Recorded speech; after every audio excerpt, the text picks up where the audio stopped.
다니엘을 시기한 동관들은 다니엘의 허물을 찾고자 했지만 전혀 찾을 수가 없었습니다. 그래서 다니엘의 신앙을 이용해서 그를 모함했습니다. 그런 어려움을 당하며 살았지만 다니엘은 존귀한 하나님의 종으로서 청렴한 삶을 살았습니다. 그리고 그는 하루에 3번씩 예루살렘을 향해서 창을 열어놓고 기도하면서 본향을 사모하며 살았다고 했습니다. 다리오 왕은 어쩔 수 없이 다니엘을 사자굴에 던져넣긴 했습니다. 그렇지만 진정한 충신이 누구인지 알고 있었던 왕은 밤새 잠을 이루지 못했습니다. 그리고 동이 틀 때에 다니엘을 던져놓은 사자굴로 곧바로 가서 다니엘을 불렀습니다. 그대가 섬기던 하나님이 그대를 사자들로부터 구해주셔서 하고 물었습니다. 곧바로 다니엘의 대답이 들려왔습니다. 하나님이 다니엘을 사자들로부터 구해주셨던 것입니다. 다니엘의 대적들은 지난밤에 다니엘에게는 사망의 밤이라고 생각을 했을 것입니다. 물론 다니엘에게도 사자굴에 던져지는 그 과정이 정말 사망의 음침한 골짜기 같은 그런 순간이었을 것입니다.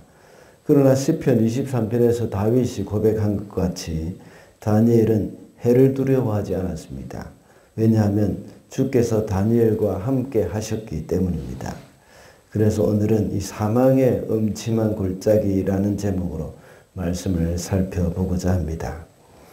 첫째로 사망의 음침한 골짜기에서 하나님이 함께 하심을 볼 수가 있습니다.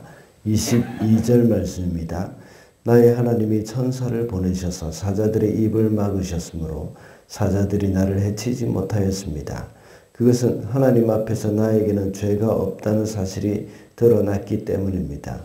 임금님, 나는 임금님께도 죄를 짓지 않았습니다. 다니엘이 사자굴에 던져졌을 때에 하나님이 천사를 보내셔서 사자들의 입을 막으셨다고 말하고 있습니다. 그래서 사자들은 전혀 다니엘을 해치지 못했습니다.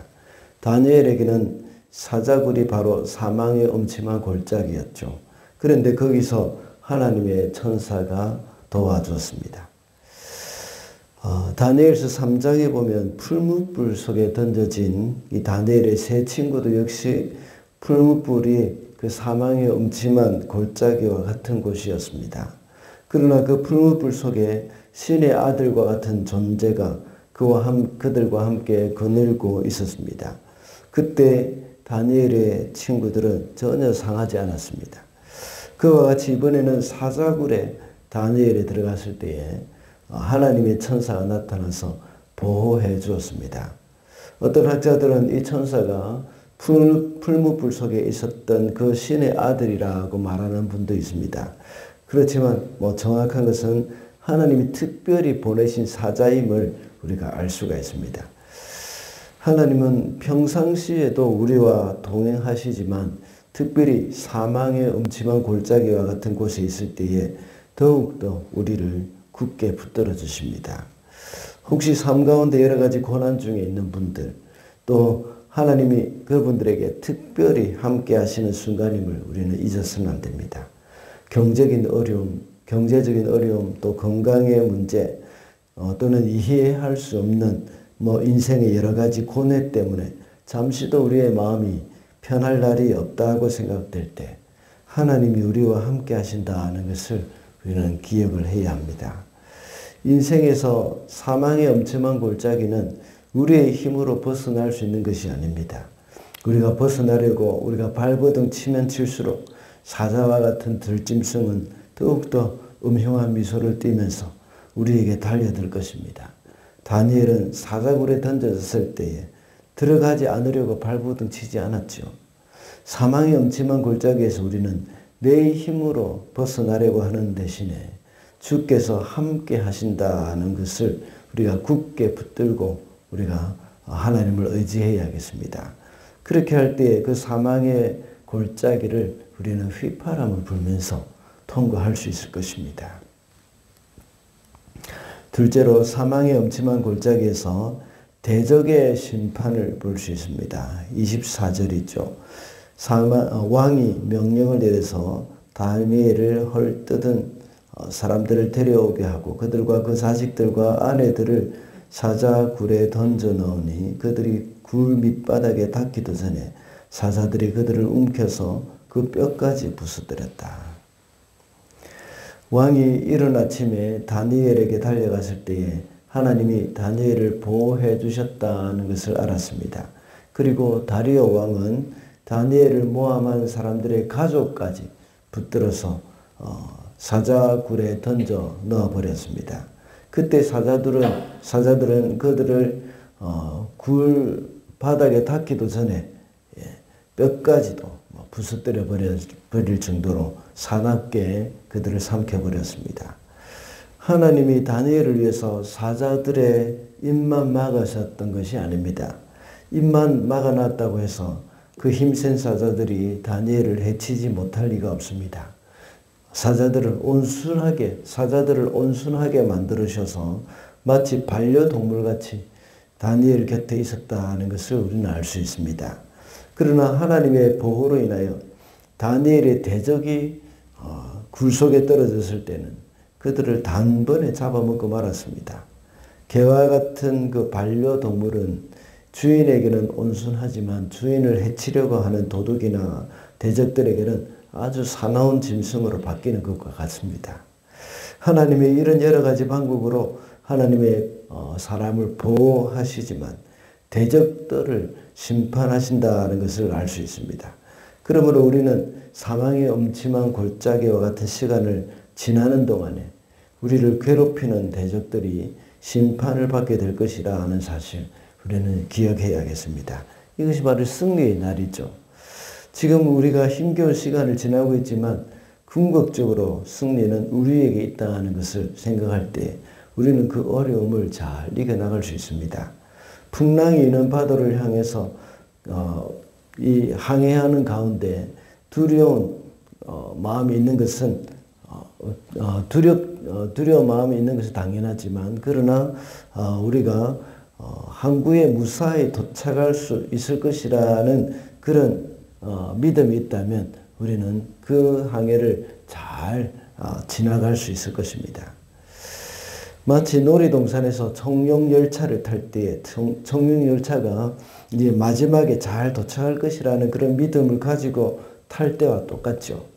그 믿음이 있기 때문에 꼬불꼬불하고 멀미 날 것 같은 그런 시간들을 즐기면서 갈 수 있는 겁니다. 우리도 하나님이 대적을 심판하시고 우리에게 주시는 승리를 소망하며 살 때에 그 어려운 순간이지만 우리는 잘 이겨나갈 수 있을 줄로 믿습니다.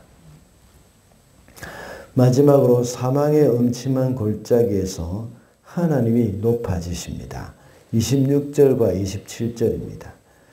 내가 다음과 같이 법령을 공포한다. 내 나라에서 나의 통치를 받는 모든 백성은 반드시 다니엘이 섬기는 하나님을 공경하고 두려워하여야 한다.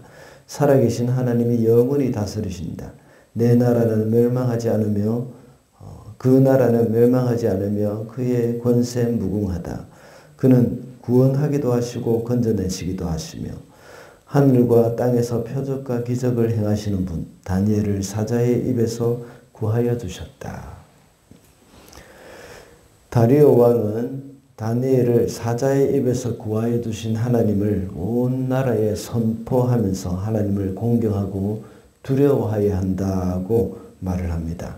이 모든 사건을 통해서 하나님이 영광을 받으시게 된 것입니다.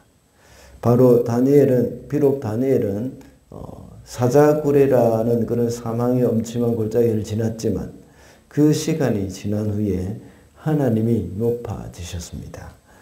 다니엘서 첫 시간부터 시작해서 여러 번 말씀을 드렸지만 예루살렘이 멸망한 것은 하나님이 힘이 없어서 그런 것이 아니라는 겁니다. 바벨론이 예루살렘을 멸망시켰지만 그 멸망을 통해서 하나님은 온 땅을 다스리시는 분이심을 알게 됩니다. 그래서 바벨론에서 다니엘과 같은 사람 그리고 또 에스더와 같은 사람을 통해서 온 땅 가운데 하나님의 영광이 드러나게 되었던 겁니다. 그리고 하나님이 베엘과 마르둑과 같은 그런 바벨론 신들보다 비교할 수 없이 위대한 신이라는 사실을 만천하에 알리게 된 계기가 된 것입니다. 우리가 이 세상 살아갈 때 여러 가지 고난이나 힘겹게 사망의 엄침한 골짜기를 통과한다고 하지만 결국 하나님은 그 일을 통해서 영광을 받으시는 분이십니다. 그러므로 우리에게 힘겨운 일이 닥쳐올 때 그 일을 통해서 하나님만 영광을 받으시도록 우리는 기도해야 하겠습니다. 말씀을 맺겠습니다. 오늘은 사망의 음침한 골짜기에서 라는 제목으로 말씀을 살펴봤습니다. 사망의 음침한 골짜기에서 하나님은 우리와 함께 하심을 알 수 있다고 했습니다. 그리고 원수의 심판을 보게 될 것이며 하나님이 영광을 받으시게 될 것이라고 했습니다. 비록 이 세상에서 잠시도 쉴 날이 없고 고난이 파도같이 밀려오지만 이 일을 통해서 하나님만 높아지기를 원하는 저와 여러분이 되시기를 바랍니다.